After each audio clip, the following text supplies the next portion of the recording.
Ahora, chicos, no basta con ser gordo para enviar un perfil lipídico. Ustedes van a enviar perfiles lipídicos en aquellos pacientes. Ay, disculpen que van pasando las verduras, es que yo vivo en un barrio. Disculpen la marginalidad, pero ahí va a quedar en la grabación mismo. No se preocupe que a las 9 pasan aquí por mi casa, ya no dilatan en pasar. Ah, ok. Pero ustedes el micrófono desactivado, esa es la ventaja. Ah, bueno, es cierto. Pero no me van a dejar escucharlo igual. Jodido. Entonces, como les decía, no basta ser gordo, ustedes tienen que ver la clínica. Entonces, ya saben que el colesterol viaja a través de distintas lipoproteínas, la LDL y la HDL, que cuando no viajan o no están en proporciones adecuadas, pueden producir ciertas placas de colesterol dentro de los vasos sanguíneos, obstruyéndolos y haciendo que haya falta de irrigación en ciertos órganos, principalmente el corazón, cerebro y las extremidades, que es donde están los vasos sanguíneos más pequeños. Entonces, un paciente que experimente calambre, mareo, ser obeso es importante, pues, pero no es lo único relevante. Cansancio, y que además tiene una muy mala dieta. Ustedes tienen que preguntar la dieta siempre. ¿Qué es lo que come usted en el desayuno? A mí me pasaba que me decían, no normal, pero lo que es normal para mí no es normal para muchas otras personas. Entonces no se queden con esa respuesta. Pregúntenle, dígame qué alimentos desayuna. Como fritos, como gallo pinto con huevo, como nacatamal día de por medio. Entonces, la clínica con esos antecedentes, yo pienso que está más que justificado que ustedes le manden un perfil lipídico al paciente.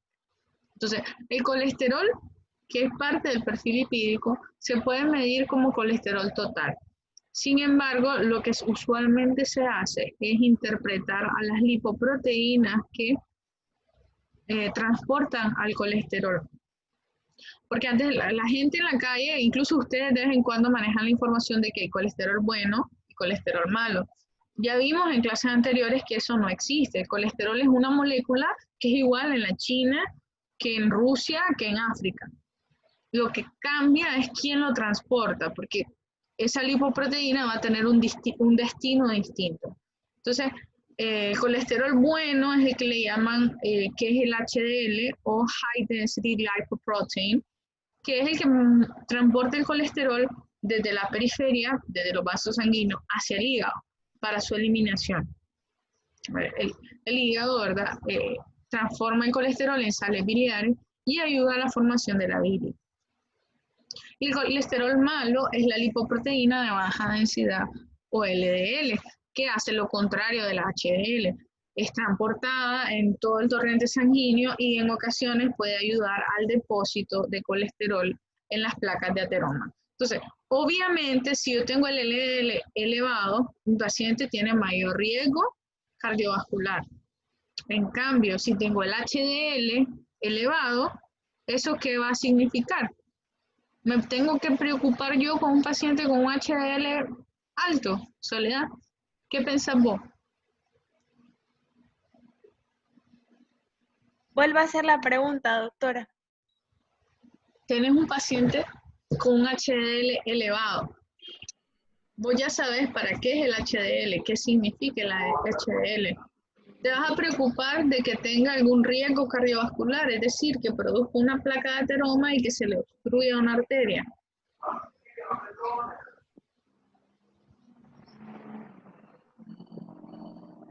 ¿Te acordás para qué sirve el HDL? Y no es para llevar paquetes, ¿verdad?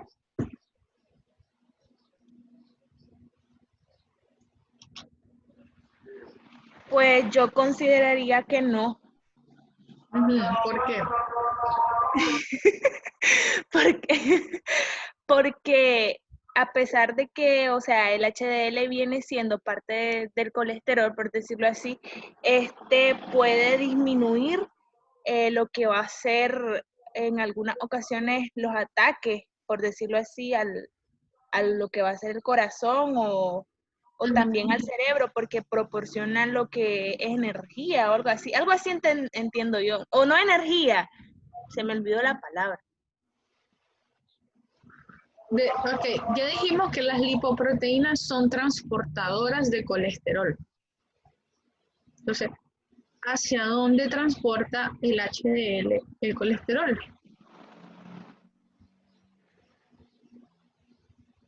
De los tejidos, o sea, de los tejidos del cuerpo a lo que va a ser el hígado. Exacto. Entonces, eliminando los excesos de colesterol en lugares como, por ejemplo, la pared arterial, donde son peligrosos. Entonces, un HDL, la meta es que esté en valores óptimos elevados. Si tú tienes un HDL bajo, eso va a ser tu riesgo cardiovascular. En cambio, el LDL, como tiene la función contraria, si está elevado, es un problema. Y si está bajo, pues podemos estar tranquilos.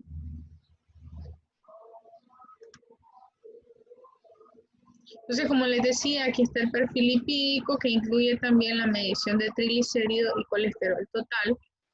Los triglicéridos ya saben ustedes que son otro tipo de, de lípidos que tienen otra estructura química, que son principalmente transportados por los kilomicrones, pero hasta cierto grado también pueden poner en riesgo la función cardiovascular.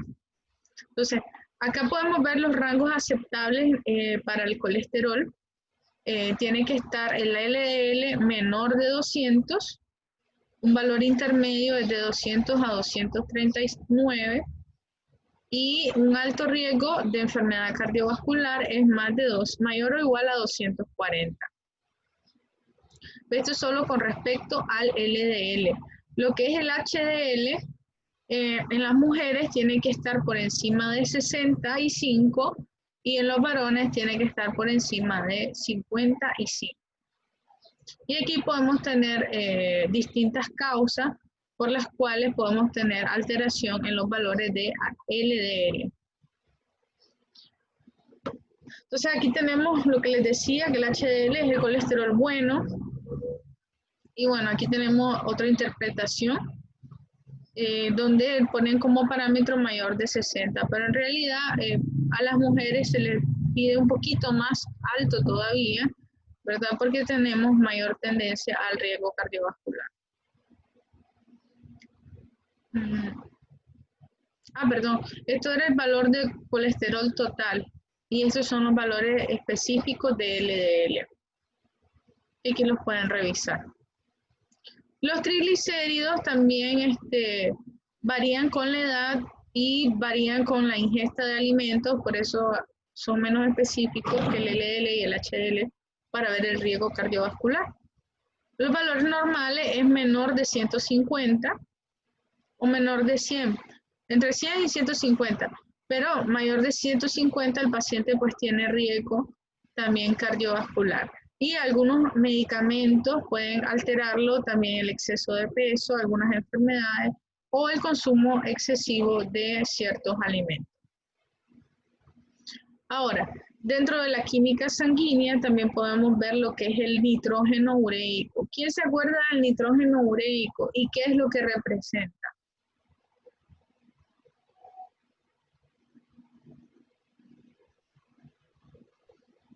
¿Dónde ocurre el ciclo de la urea, chicos?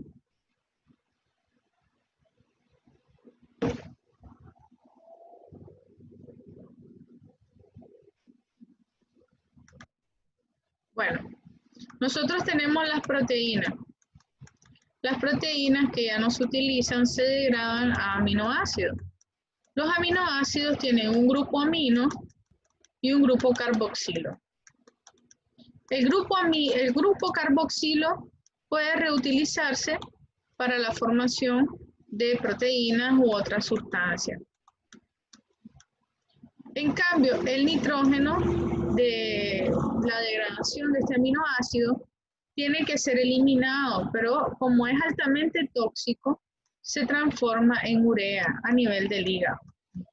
en el ciclo de la urea. Esta urea producida en el hígado va a eliminarse a través de los riñones. Acá tenemos un riñoncito. Entonces, cuando yo mido los niveles de urea en sangre, estoy determinando indirectamente la función de mi riñón. A veces puede estar alterado en algunas enfermedades hepáticas, pero cuando mi riñón no está funcionando adecuadamente, que es la vía de eliminación o excreción, entonces un daño renal va a traducirse en un aumento en los niveles de urea en sangre, porque no se está eliminando. Entonces, yo tengo que mantener en valores bajos de esta sustancia para saber que existe un buen rendimiento en la función renal. También en la función hepática, porque es el sitio donde ocurre el ciclo de la urea.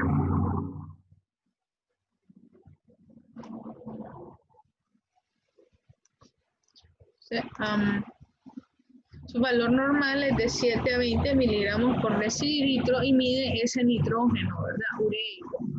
¿Qué otra sustancia tiene nitrógeno? El ácido úrico, pero este se mide aparte, porque se produce cuando degradamos los ácidos nucleicos. Los valores por encima de lo normal pueden estar asociados a exceso de proteína, enfermedad renal, insuficiencia renal u obstrucción urinaria. Y los valores inferiores o bajos, como les había dicho, puede verse afectado por la mala función hepática, baja dieta de proteína, desnutrición o una sobrehidratación. Entonces, como pueden ver, es un parámetro que ayuda mucho en distintos tipos de enfermedades. Entonces, el ácido úrico es otro componente de la química sanguínea, como ya estudiamos. Este se produce por la degradación de los nucleótidos purínicos y puede causar una enfermedad llamada gota, cuando este se acumula en la sangre. Algunas sustancias que pueden aumentar el ácido úrico son el alcohol, el ácido ascórbico, que es la vitamina C, la aspirina, la cafeína y algunos diuréticos. Algunos que lo disminuyen son estos otros que podemos ver acá. Sus valores normales son de 3 a 7 miligramos por decilitro. Otra causa también del aumento del ácido úrico, además del alcohol y todos estos que están acá, es la dieta rica en purinas, como por ejemplo las carnes. Las carnes tienen núcleos, células con núcleos, y los núcleos tienen ADN. Ese exceso de base nitrogenada puede producir, ¿verdad?, un poco la hiperuricemia. Y bueno, esto lo revisa. La creatinina es un producto de la energía muscular. Es una molécula, de desecho que se produce por el recambio de la célula del metabolismo muscular. Esta sustancia se encontró que se elimina casi en su totalidad. O sea, se produce en el músculo, pero se elimina en el riñón casi completamente. Entonces, se ha utilizado para determinar la filtración renal.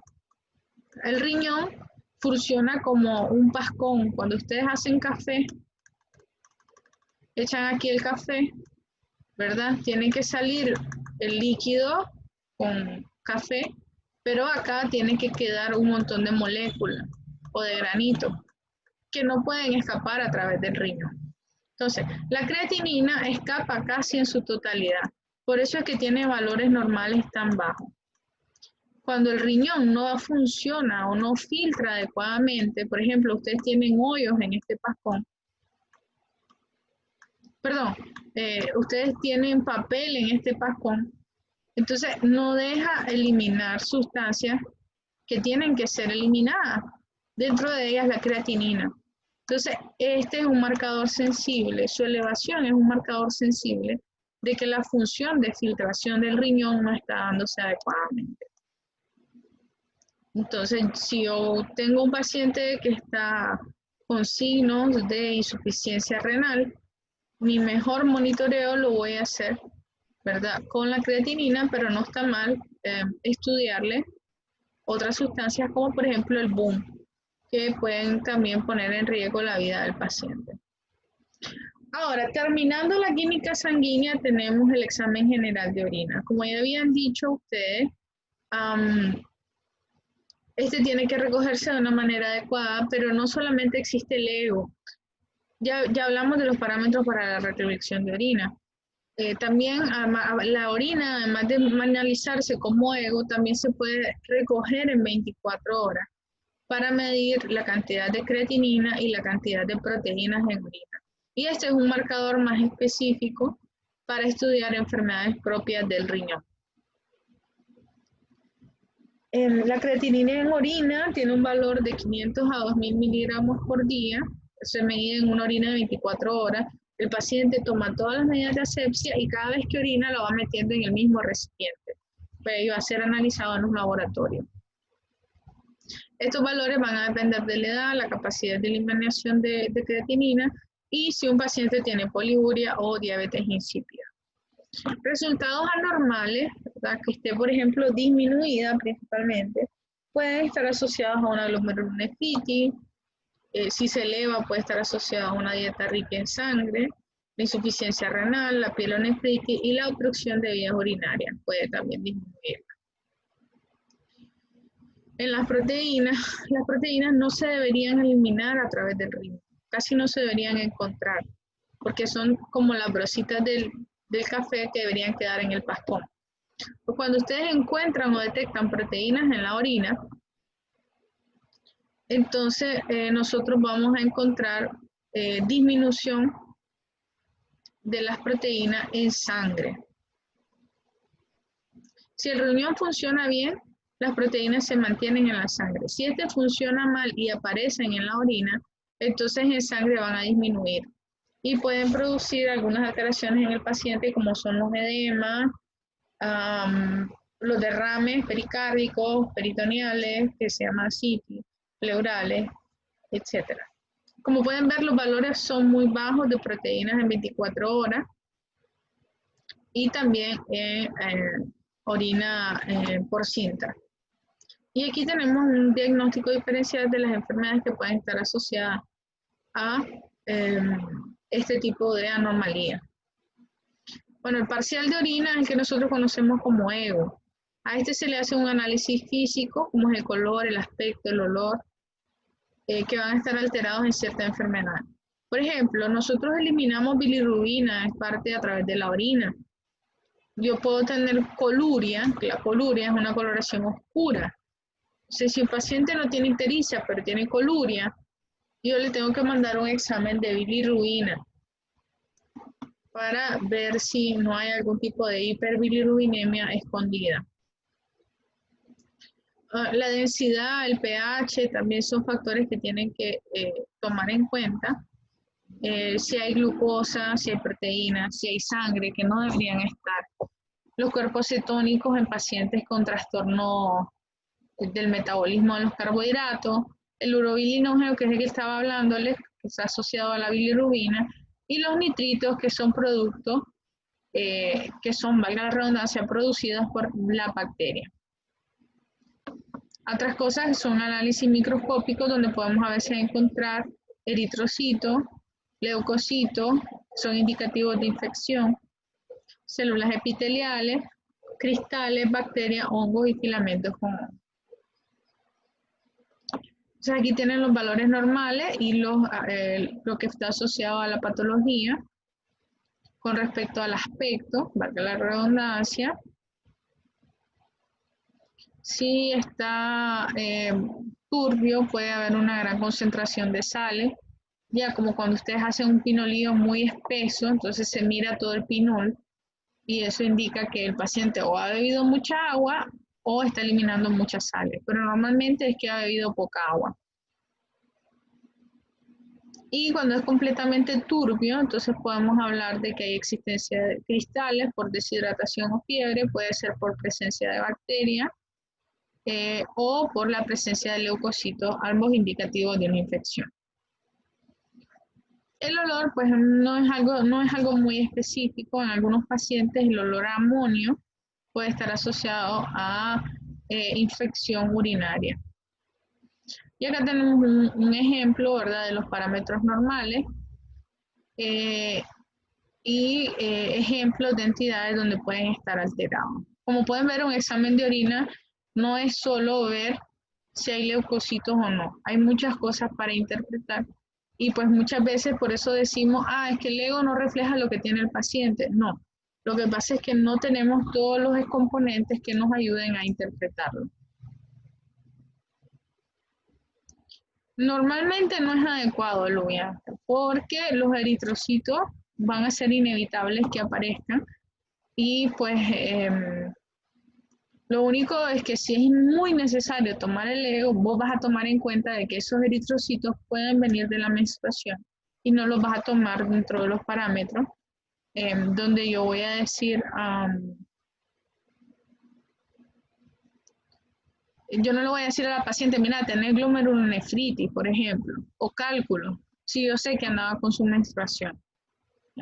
Sí se puede, pero en realidad no se debería. Y bueno, también los leucocitos tienen sus valores normales, que son bajos, como pueden ver los eritrocitos menos de 2, los leucocitos menos de 3, porque en general el riñón no debería dejar pasar, pero nada. También las células epiteliales pueden estar presentes a veces, las bacterias van a indicar muy bien si hay presencia o no de infección, aunque es más específico hablar de un urocultivo, que se parece al hemocultivo, pero en vez de sangre recoge orina. Y puede haber presencia de levadura, que la levadura es una forma de contaminación vaginal o la presencia de una infección por cándida. Puede haber en pacientes con diabetes mellitus, que consumen anticonceptivos o con muchos antibióticos o inmunosupresores. Los parásitos pueden verse si la paciente no hizo una adecuada muestra. Si vos ves parásitos en el examen de orina, mejor pensar que es una contaminación y no vayas a pensar que la infección urinaria es debido a un trichura, por ejemplo, ¿verdad? Que es algo, es una infección intestinal, no urinaria. Y cuando miren cilindros, los cilindros se refiere a presencia de mucoproteína, donde hay la proteína de Tamm-Horsfall y que estos cilindros muchas veces están asociados a una inflamación. Conste, inflamación no es lo mismo que infección. Ustedes pueden tener infección con inflamación, pero también pueden tener inflamación sola. Entonces, estos cilindros son marcadores de inflamación. Eso lo vamos a ver mejor en patología, pero ya les voy dando una pequeña introducción al respecto. Y bueno, los cilindros pueden ser hialinos, epiteliales, granulosos, hemáticos, leucocitarios y serios. Y cada uno tiene o está asociado a distintas entidades. Por ejemplo, los hialinos pueden ser ocasionalmente normal, aunque en grandes cantidades pueden indicar compromiso renal porque las glucoproteínas no deberían eliminarse. Las células epiteliales en cilindro pueden ser indicativas de inflamación renal. Los cilindros granulosos definitivamente indican procesos patológicos crónicos. Los cilindros hemáticos, es decir, que los eritrocitos están en grupo, indica una glomerulonefritis o cálculos renales, ya es una entidad más severa. Los cilindros leucocitarios tienen una infección urinaria activa y los cilindros serios, que son raros, son ocasionales en pacientes renales crónicos o en diálisis. Por último, en la orina también podemos encontrar cristales, los cuales se dan por la precipitación de ciertas sustancias, como por ejemplo el ácido úrico, que se elimina a través del riñón y que predispone al paciente a cálculo. A veces ustedes solo encuentran cristales y mi paciente tiene dolor en la espalda y un poco de disuria. Entonces, probablemente no tenga una infección urinaria activa, pero sí está eliminando cálculo. Entonces, yo le voy a dar al paciente tratamiento para eliminar adecuadamente los cálculos. Los cristales pueden ser de urato, de ácido úrico, de fosfato, e incluso de colesterol y de tirosina. Y cada uno de ellos está asociado a distintos tipos de patología. Pero en el caso del ácido úrico, que es la hiperuricemia, es uno de los principales causantes de cálculos urinarios. Bueno, el ionograma, que no vamos a hablar mucho, es importante que sepan los valores del potasio, el cloro y el sodio, y tiene que ver con el equilibrio ácido-base y la función renal, que el riñón es el principal componente que regula los niveles de estos iones. Ahí ustedes ya saben lo que es un ion. Bueno, muchas gracias. Esta conferencia va a servir de ayuda para el próximo seminario. El miércoles vamos a hacer un seminario acerca de exámenes de laboratorio. Principalmente, pues voy a orientarlo a que ustedes sepan los valores normales y la interpretación. Bilirrubina está asociada a enfermedades hepáticas, obstructivas o no obstructivas. Los iones, riñón, ácido úrico en sangre, hígado o dieta. Eso es lo más importante y los valores normales para que los estudien. Ahora, ya planifiqué todos nuestros encuentros de este tercer corte. Y bueno, el miércoles vamos a tener seminario. Les voy a dejar una prueba corta para el sábado, después de que veamos el seminario, para que ustedes se orienten acerca de lo que voy a preguntar. En la siguiente semana vamos a ver clase. Yo les voy a dar una conferencia sobre hemostasia y trombosis. Lo pueden ver en su sílabo.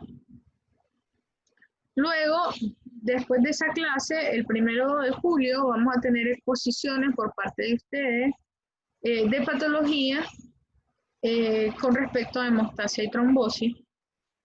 Y bueno, ya por último viene el examen. El seminario va a tener un valor de 10 puntos, la prueba corta va a tener 10 puntos, las exposiciones 20, y me deben, porque no les he puesto la asignación, un papelógrafo acerca del metabolismo de los xenobióticos. Me recuerdo que se los pedí, pero creo que no lo he puesto en el aula. Había un video, o ya lo puse en el aula. ¿Sí? Ilumíname. No, doctora, no ha puesto nada en el aula. Bueno, a mí al menos no me aparece nada. Entonces, No ha puesto nada. solo Lo que le debíamos, no sé si los chavalos me van a matar porque le voy a decir, era una prueba que la íbamos a hacer el sábado pasado, creo. Sí, pero, o sea, ¿la prueba va a ir o en vez de la prueba va a ser el papelógrafo? no, en vez de la prueba van a hacer la actividad nada más. Sobre xenobióticos quiero que hagan ese papelógrafo y la prueba sí va a ser acerca de esto, pero después del seminario, va a ser el próximo sábado. Doctora, Ok, doctora. entonces, en ese caso, ¿cuándo subiría las instrucciones para el papelógrafo? Ahorita, Bueno, con la grabación de la clase, porque la grabación la tengo, solo que no he actualizado el aula virtual. Y les voy a dar suficiente tiempo para que lo hagan, pues. Ahorita, Ok, está bien. ahorita necesito que se centren en ese seminario y la prueba. Entonces les voy a dar 2 semanas para que hagan lo del papelógrafo. Pero lo más importante son las indicaciones y el documento que les voy a compartir para que se preparen para el seminario. ¿Está bien? Bueno, si no hay más preguntas, chicos, eso es todo por hoy. Gracias por su asistencia y pues por los que participaron. Continúen así y que tengan buen fin de semana. Igual, doctora, gracias. Buen día, chao. igual, Buen buen día. día.